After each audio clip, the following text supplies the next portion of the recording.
Hey, how you guys doing? This is Brandon Cruz Daily Fantasy Podcast. We're going to be looking at a few different things in this one here. This isn't...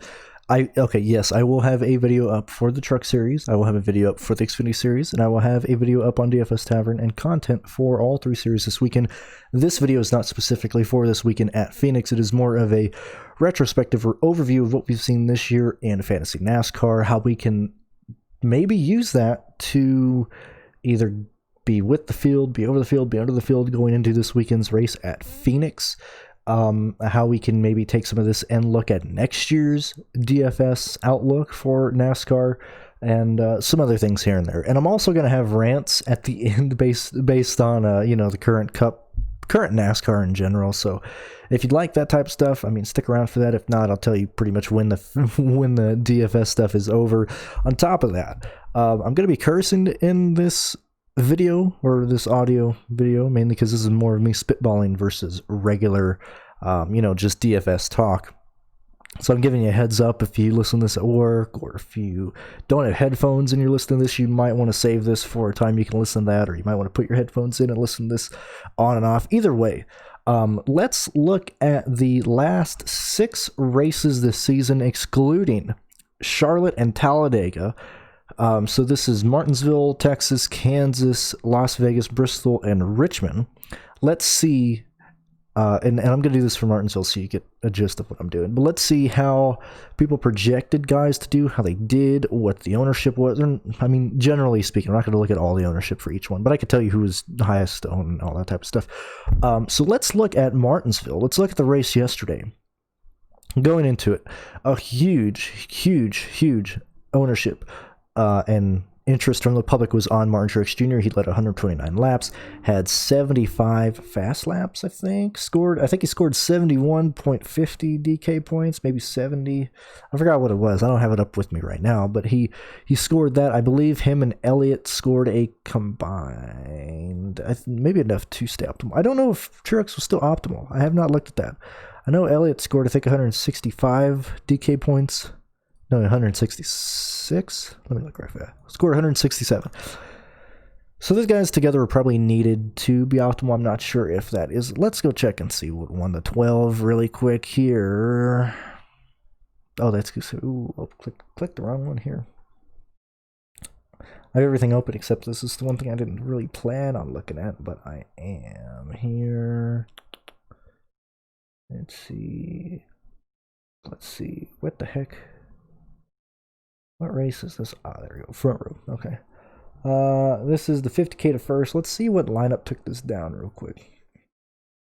Alex Mann maxing it out. His 148th lineup took it down. It had Blaney, Elliott, Logano, Kenseth, Ty Dillon, and Ryan Preece for a total score of 426.25 points. So Truex was not needed to take down this tournament. I'm not sure what the optimal one is. Let's see. Truex is not in the... Let's see. He's not in the top 10 lineups. Oh, no. He is 9th. The best lineup that scored with him scored 9th. Technically 8th. It was the 8th best lineup because 5th was tied between 2 people. 16 points separated the 9th lineup to the top lineup with Truex.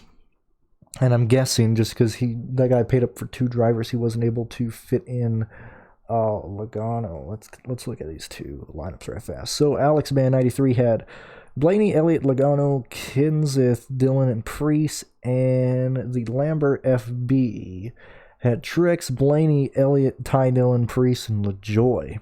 Both really good lines. Nothing to shake a stick at on either one. But let's look at the combined ownership of these 2 lineups, and I just want to show you what I've seen a lot this year. And obviously we're kind of spitballing here. I really been playing this out a ton, but we're going to combine these ownerships here. Let me get this one, and this is the main thing that I try and argue with people is that ownership really does carry a lot of weight with me when designing lineups or hand building lineups. Just because if I think I can get similar results on somebody who is completely lower owned, I'm always going to take that, regardless if it works out or not. Ownership is something I'm always trying to get a leg up on. It's something that I think some people jump on it too much, others don't. Interesting that in the the $12, $15? This is the big one, boy. Yeah, it was $12. Interesting, in the $12 Truex was 39.9% owned, and in the 24 Rainbow Warrior, I think he was 53% owned. So a lot of the touts were really looking at Truex Jr. versus the, just other people making lines. Let me just check this. So this was 1 and 4. Calculating this right fast. Give me a second here. I promise I'm going to get back into talking here. 1 second here. Let's see, 39. Yeah, I mean, this race was a joke. Okay, let's see. So the combined ownership of the highest lineup by AlexMan93 was 114, and then the combined ownership of T. Lambert FB with Truex was 121. Obviously, you can check out the average. I mean, you can always do more things. I just add them up to get a quick gist of what the number is. But lower ownership across the board for AlexMan. Why were there so many people on Truex? Even if it's 39%, we've seen people heavily looking at track history. We've seen people heavily looking at how these guys have performed this year. I mean, if you look at Truex's track history, which I assume it really helped him carry the ownership. First, 8th, 3rd, 4th, and 2nd. Last 6 races at Martinsville. In DFS, he was 2nd, 1st, 10th, and 2nd highest in the last 4 races there. So a lot of people saw this and was like, man, you got to jam him in. If they didn't go with Truex, they went with Keselowski. Why is this? Because he was 2nd. I mean, he was starting 1st. If Truex didn't lead, it was obviously going to be Kyle Busch and blah, blah, blah.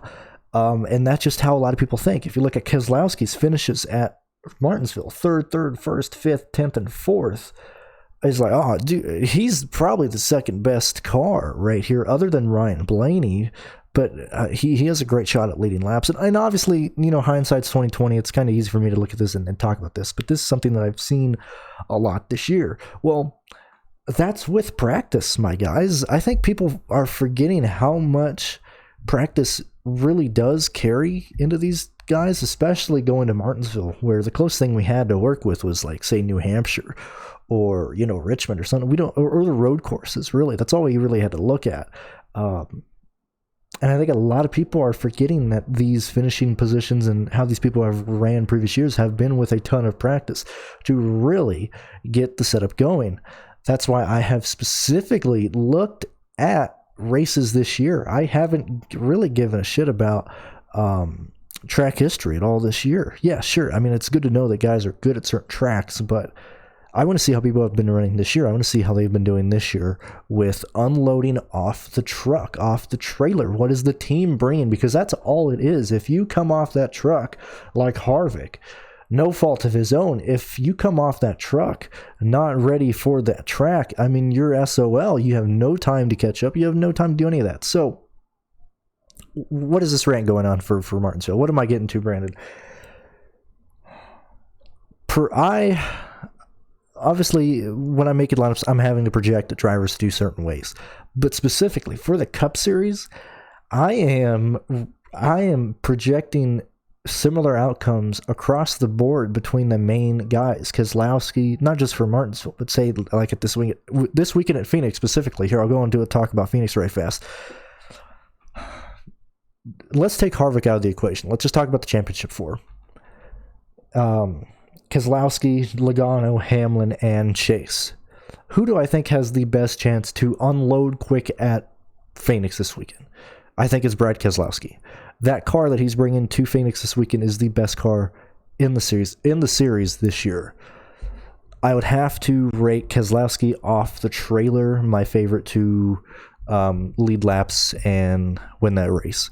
Secondly, I would have to put Chase Elliott in that category, not just because it's Phoenix and, you know, NASCAR is going to give him the race, but Chase Elliott, and I've been at multiple races with Chase Elliott leading a huge chunk of laps there, finishing very well. Let's look at Phoenix 2019.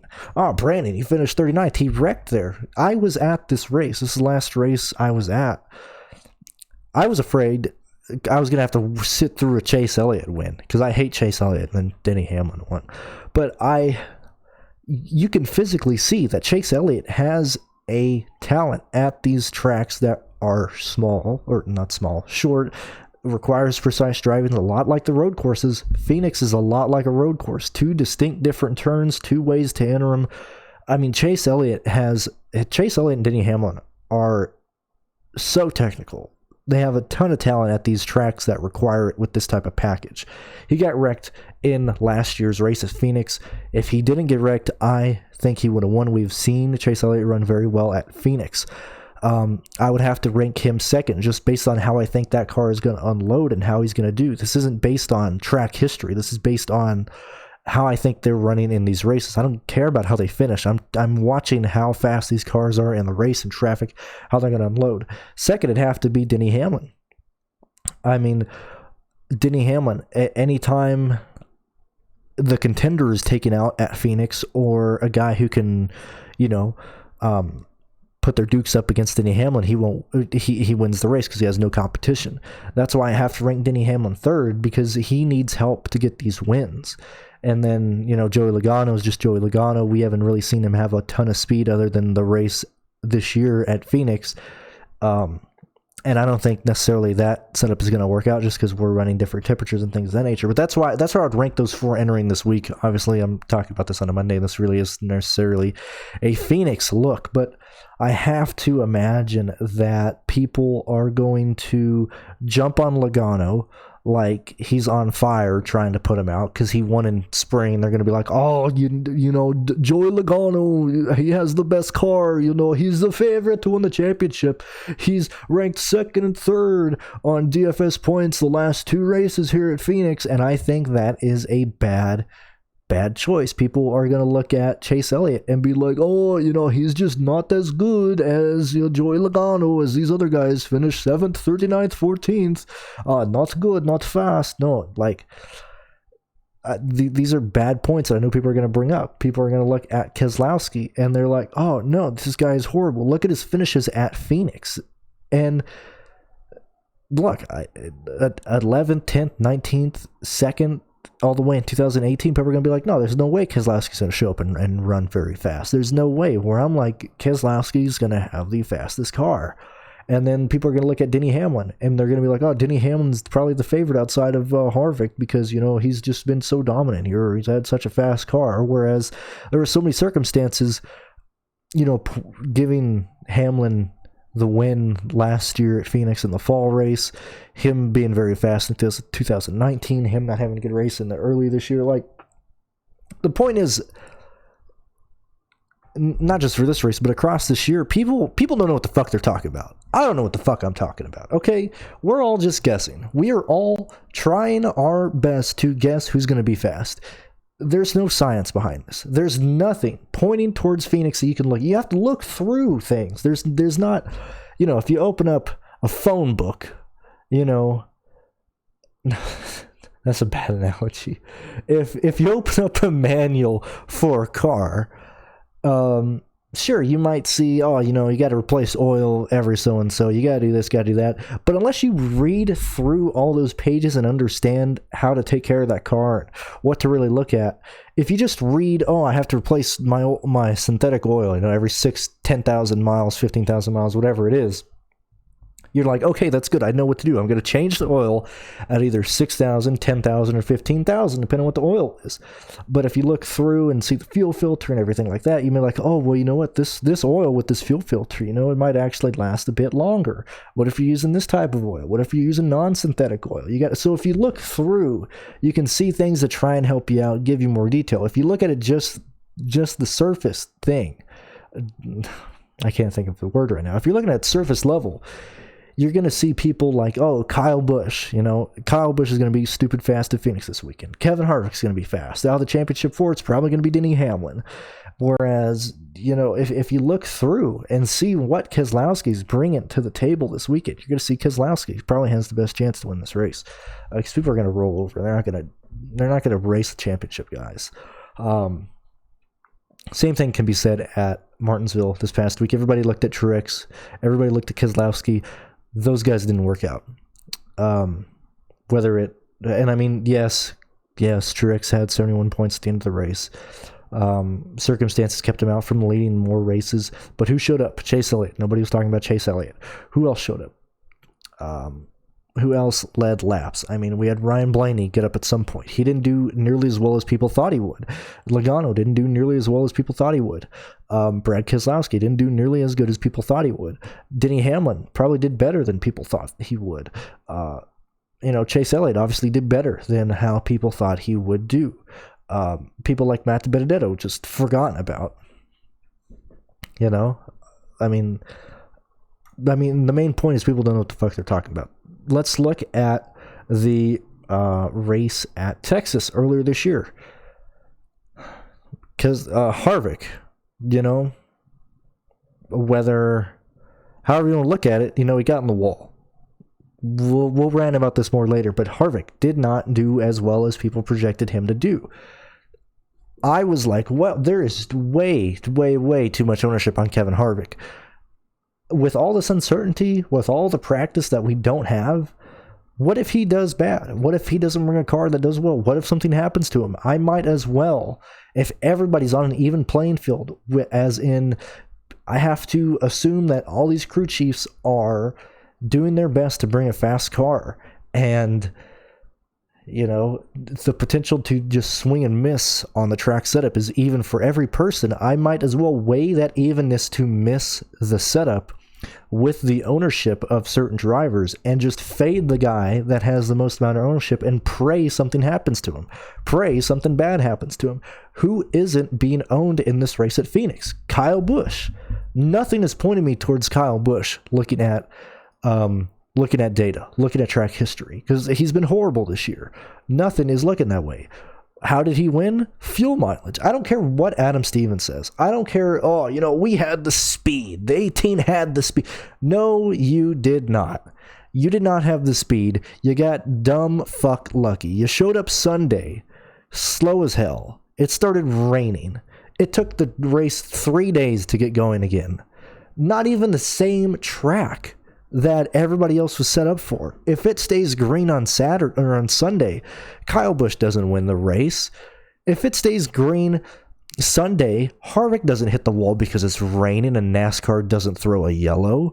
None of this happens. So, I don't know why these guys are like, we had the speed. No, you didn't, man. You played the strategy, got Kyle Busch out, and he had enough fuel to make it. He literally ran out of fuel doing the burnout. So don't be like, we had a fast car. No, it was all fuel mileage. So shut up, Sorry, I'm going my rant again. But anyway, Kyle Busch was just an ownership play. Just a situation where people aren't on him. Hopefully it works out. Hopefully Harvick has a horrible day because everybody owns him. And he had a horrible day. Another person I was heavily on, was Clint Bowyer. His ownership was not reflective of his potential to lead this race. What happened to him? Did he get a flat tire? No, he pitted. I don't remember what happened. Something happened to Clint Bowyer. Don't remember. Not going to look back right now. But something happened to Clint Bowyer to where he finished 17th. He led 89 laps. People weren't on Clint Bowyer. Also, how did Clint Bowyer get the lead? Well, Harvick hit the wall, and he had the lead when they ran into the rain short race. Who else was looked at? Martin Truex Jr. Again, it's a night race. People looked at that. People looked at Ryan Blaney, where he obviously did not perform the way that people are projecting. Why am I just being like, oh, this guy did better than people projected, this guy did worse? It happens that way every week, Brandon. What are you talking about? Well, the point is, across the board, drivers are not hitting expectations. There's a lot of back and forth between lap leaders this week, or this season, not just not just at short tracks, but at these mile and a halves, even where it's hard to pass leaders, these idiots take 2 tires. These idiots take no tires on pit stops, and they take the lead, and then guys can't get around them. So just keep that in mind when you're looking at potential dominators. Like, like this week at Phoenix, as much as I love Keselowski going into it right now, I know there's going to be some stupid shit that happens in the race. There's going to be a dumb crash in the middle of a stage. Someone's going to take 2 tires. Somebody's going to take no tires. People are going to stay out, and Keselowski's probably not going to lead every single lap. He'll probably be let through. These 4 drivers contending for the championship will be let through because people don't want to mess up their championship.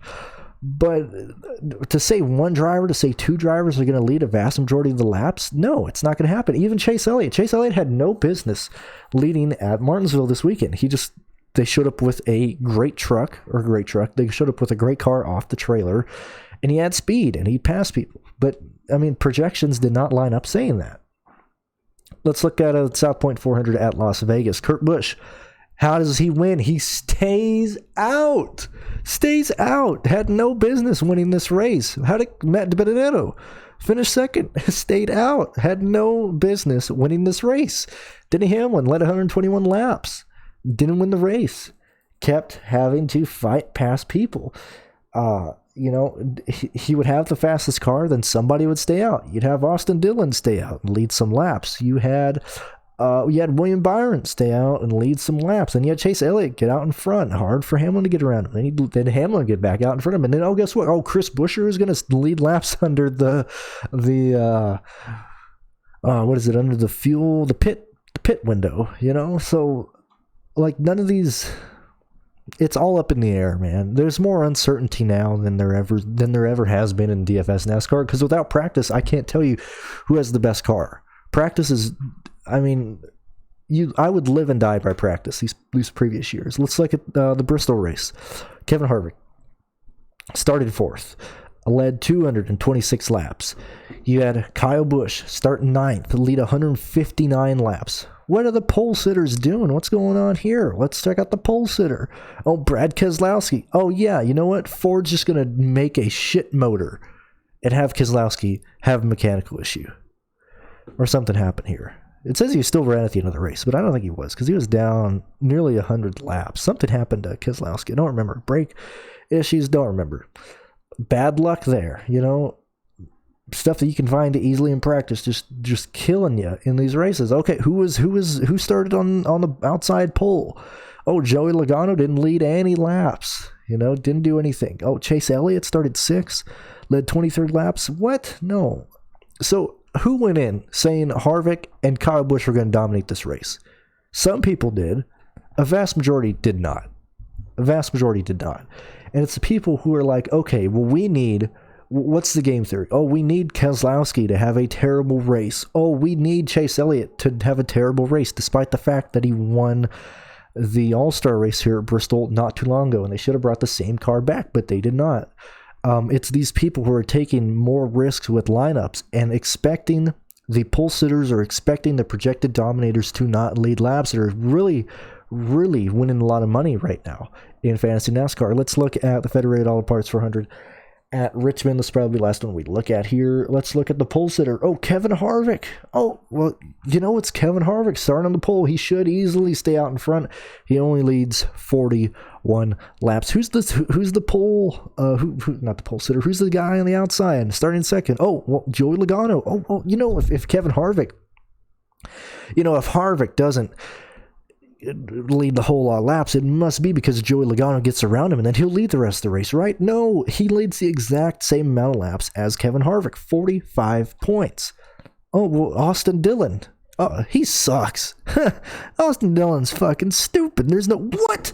Austin Dillon had like $7,000 on DK. He's going to lead 55 laps. Where'd that come from? Oh, we don't know because we don't have practice. We don't know what these people are bringing off the trailer.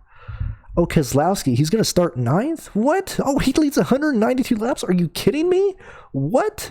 How did that happen? Oh, we got the lead on pit road and he was able to stay out. Oh my God, what? Okay, so what did I just sum up there? nothing is for certain. And I know we're gambling. I know people are like, oh, duh, nothing is for certain, Brandon. Duh, duh, duh, duh, duh, duh, duh, duh.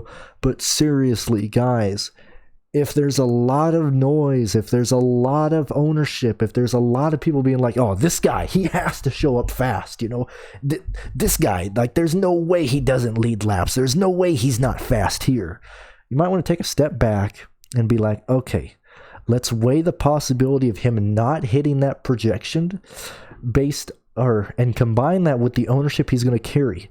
If there's a lot of ownership on him and he has the same amount of percentage to not hit value, to not do well, you might as well play lower owned guys, play cheaper guys on DraftKings.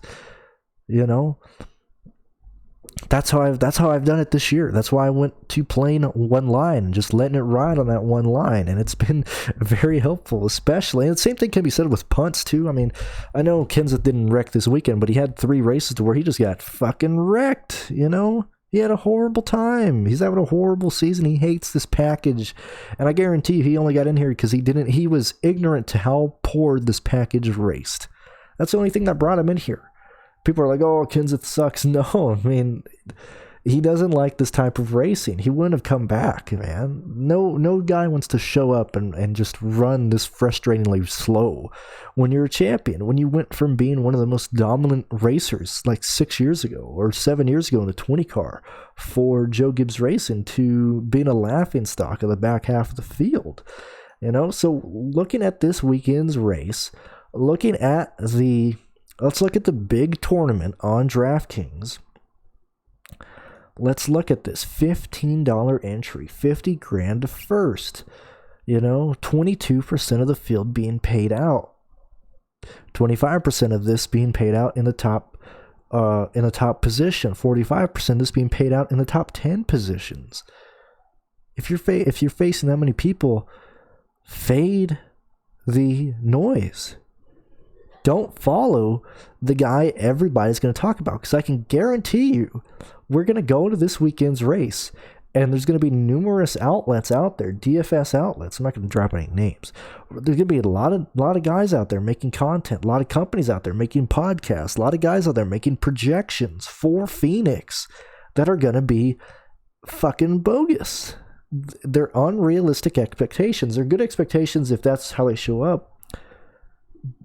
Look, like, Brandon, what do you talk about? Look, one of these Championship 4 contenders is not going to show up to speed. That's just how it's going to be. They're going to be behind the 8 ball because their crew can't make a fucking car that runs fast, and they got to try and get it working. Their only way to win the championship is on a late race caution, stay out, and pray that they can hold off the field. The fastest car of the Championship 4 probably won't win the championship because some dumbass is going to do something crazy at the end of the race. You know? So when you go in and you're talking about this race, you know, we're going to be looking at multiple ways to look at it. You know, is Harvick going to show up and dominate this race to make a point to be like, fuck you, NASCAR, I'm going to go and win this goddamn race? Is Kyle Busch going to show up and be like, man, fuck y'all, I'm going to win this goddamn race? Is the championship gonna be, man, like, fuck y'all, I'm gonna win this race to win this championship? You know, it's gonna be a lot of noise. You gotta try and decipher. Follow the ownership, don't follow, do whatever you gotta do. But that's just me. I know I'm kind of ranting here, so just keep that in mind. I don't know, man. I'll end on this point. When you watch, even if you act like you don't put money on these races, when you watch these races and you see this many lead changes based on 2 tires, based on, oh, this guy took no tires, oh, this guy's staying out, oh, this guy's in a bad lane, blah, blah, blah, you know, it's hard when you're like, oh, I didn't know so-and-so was going to be this fast. Oh, I didn't know this guy was going to lead these laps. Oh, I didn't expect that. Well, it's the same thing if you have a DraftKings line, if you have a FanDuel line, if you're playing this for money, you're like, oh, I didn't expect him to do that well. Oh, man, this guy's sucking. I thought he was going to do great, you know? I feel like that has been more apparent this year than any other year that I've done Fantasy NASCAR, is that each week I go in and I'm like, oh, I got these projections for so-and-so, and they shit the bed. Or, oh, I got these projections, this guy's a bad play, and then he goes out and dominates a race. You know, and if I'm doing that, I know, because I see other projections from other people. They're doing the same thing. They're doing the same thing. We're all struggling trying to project things. So keep that in mind going into next year without qualifying. It's like, let's look at the Bud Shootout next year, or whatever it's called. The Daytona road course race to open the season, because they're not going to use the plate. They're not going to use the real track because they're towing too much money. So when we start the year again in February, and we're doing the road course for the people who were in the playoffs or whatever, I still call it the Bud Shootout. How do you do that? I mean, you know, it's a road course race that nobody's done in a while. It's going to be the first race back and during the off season. How do you even go into that? Do you just put Chase Elliott expected to do very well at that? I would assume that's what everybody does, and because of that, I probably won't play Chase Elliott. I probably won't play Chase Elliott in that situation. Anyway, that's about it when it comes to fantasy. I'm just going to be ranting on from here on out, but that's what I wanted to bring up and talk about going this weekend at Phoenix, because I feel like ownership's going to be spread out, and at that point, you might as well just take whoever you think's going to do well. Don't listen to all the noise out there. Don't listen even to me. Like, if you listen to me for guys I like, I understand that, but if you don't agree or you think something else is going to happen, do it, man. Do it. You know, do you. Let's talk about the championship. Let's go talk about Kevin Harvick. Let's talk about Kevin Harvick. Kevin Harvick has had one of the best statistical years in modern NASCAR history. Unbelievable. 9 wins. Let me bring this up. Let me just make sure I got it here. Let's look up poor little Kevin Harvick. Motherfucker has 9 wins, 20 top 5s, 26 top 10s, no poles. Unbelievable. And an average finish of 7.3. Where does this rank in NASCAR's history of... Here, let me bring this up. I just want to bring this up to you. Let's look at Earnhardt's best year here. Let me just see it. Let me get this here. Hold on. Okay, and I know I'm not grabbing probably the best years of each guy, but let's just look at the greats here, all right? Let's look at... So this year's Kevin Harvick stats, yet again. 9 wins, 20 top 5s, 26 top 10s. Not going to win the chase. Not going to win the championship. Let's look at good old Dale Earnhardt, the Intimidator. Let's see here. His best season. 11 wins, 21 top 5s, 20 top 10s. His second best season had, I believe it's a 6-win season. Where was that at? No, 9 wins. 9 wins, 23 top 10s, 18 top 5s. I mean, all-time great stats. Finished number 1 that year in 1991. Let me just make sure that is, yeah. He won in 1991. What was the year? He got the 11 wins in the 87. Dale Earnhardt won the championship that year as well. Let's look at Darrell Waltrip. Let's see the great wins that he had. 1981, 12 wins. 1982, 12 wins. Top 5s in 81, 21. Top 10s in 81, 25. 82 top 5, 17. 82 top 10s, 20. Let's see how he did. 81, 82. Hey, he won the championship those years. Let's check out his 10 win. That's top 5s. Let's look at his 7 win. 84, 1984. 7 wins, 13 top 5s, 20 top 10s. 84. Did not win the championship there. Went to Terry Labonte. Look at Cale Yarbrough. Let's see, multiple 10-win seasons in 74 and 78. Let's see if he won the championship. Oh, yeah. He won it in 78. Richard Petty beat him in 74 with 10 wins of himself. Oh, okay. I mean, you get the point that I'm making here. Let's look at David Pearson. Let's just keep looking down these guys. I mean, he had seasons of 15 wins, 16 wins, 11 wins, 11 wins, 7 wins, 10 wins. What is this 10 year? 10 win was in 76. Let's see. 76. Cale Yarbrough won it that year as well. Let's look at Jeff Gordon. What was the year? I believe it was 9. What was the one he was fighting with Martin for? Anyway, he had 3 years of 10 plus wins in 96, 97, and 98. let's see, 96 went to Terry Labonte, got beat out by his teammates slightly, and then he beat Mark Martin in 97 and won the championship again in 1998. The point is, Harvick, look, man, the old Winston Cup standings, I won't yap about him too much. Harvick locked the championship up at Texas. All he had to do was start the race there.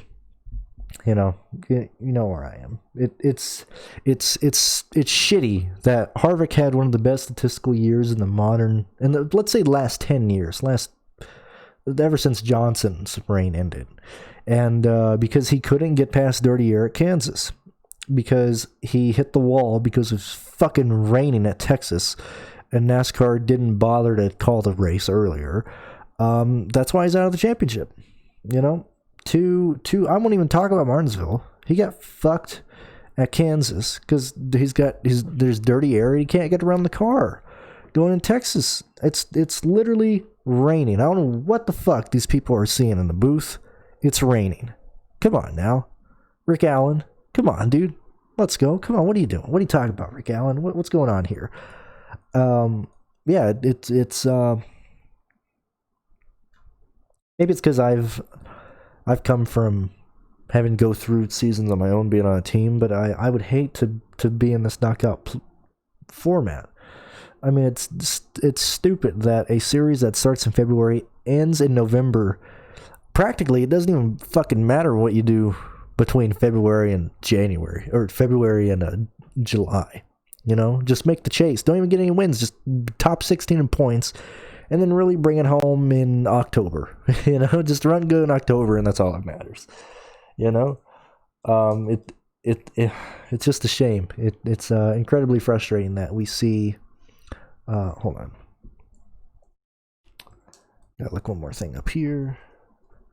Yeah, it's just so stupid, man. Let's see here. Okay. Yeah, it's. I mean, everybody's talking about that, and even Harvick has said himself. I mean, these aren't the championships that Petty and Earnhardt won. It's not. Everybody knows that NASCAR is an entertainment sport now.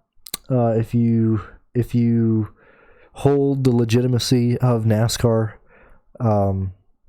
if you hold that very in high standard right now, I think you shouldn't, because this is basically WWE. I mean, that's how it is. These guys want excitement. The rules are built around excitement, not racing. Hasn't been that way since 2003. It hasn't been that way since the Winston Cup Series. That's how it is. I mean, that was racing. This is a television show that people are selling.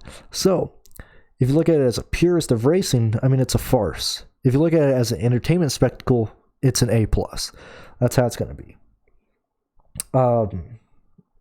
What is up with all these NASCAR YouTubers just blowing NASCAR? It's like no matter what NASCAR does, Eric Stepp, Danny B. Talks, what's his name? Black Flags Matter, Radman, you know, all these NASCAR YouTubers are a bunch of idiots. They're a bunch of dumbasses. And I think it's because they have never worked on cars. Because I get a feeling that a lot of the NASCAR fans that are in their 40s and their 50s, certainly in their 60s right now, are people who grew up being interested in cars, working on cars, maybe not racing them specifically, but at least, you know, being interested in cars as a hobby and understanding what went into the racing. Now, I get the feeling that a lot of people around my age, probably early 30s, 20s, certainly teenagers right now, sure, you'll see documentaries or you see old footage of races, even from, you know, 2009, 1990s, things of that nature. But I feel like they brushed that off. They're like, oh, that's not entertaining. This is entertaining. This Chase Elliott dude who has no personality, this guy's entertaining. Oh, this guy's cool. William Byron, damn dude, he's a video gamer. I like him. He's a video game guy. I like myself some William Byron. You know, I think that's a big issue, and I think that reflects why NASCAR's really gone down the drain, because obviously you got to get new fans. You got to get new people to watch. You can't have an audience that's literally dying because they're old. You know, you have to change to fit what's going on nowadays. But, you know, it's just frustrating to see that people hold the sport the way it is right now and call it, this is the best NASCAR has ever been, when it certainly is not. I mean, the sport's just fucking stupid. It really is. That's why in my Twitter I have, listen, man, I dislike NASCAR.